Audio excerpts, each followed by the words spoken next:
Nanguneri Perumpathu Indira colony பகுதியைச் சார்ந்த John மற்றும் ஒரு வட இந்திய இளைஞர் சில நாட்களுக்கு முன்பு அடையாளம் தெரியாதவர்களால் கொடூரமாக தாக்கப்பட்டு சம்பவ இடத்திலேயே உயிரிழந்திருக்கிறார்கள்.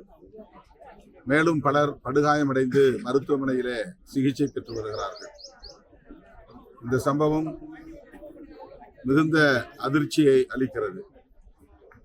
இதேபோல இன்றைக்கு சிவகங்கை அருகே ஒரு கிராமத்திற்குள்ளே புகுந்து இடைக்காட்டூர் என்னும் இடத்தில் அடையாளம் தெரியாத ஒரு கும்பல் தாக்குதல் நடத்தியதில் பலர் காயமடைந்திருக்கிறார்கள். இந்த பின்னணி என்னவென்று விளங்கவில்லை. எந்த முன்விரோதமும் இல்லை. உயிரிழந்த ஜான் அவர்களோ அல்லது அந்த வட இந்திய இளைஞரோ யாருக்கும் எதிரான நடவடிக்கைகளில் செயற்பாடுகளில் ஈடுபட்டதில்லை.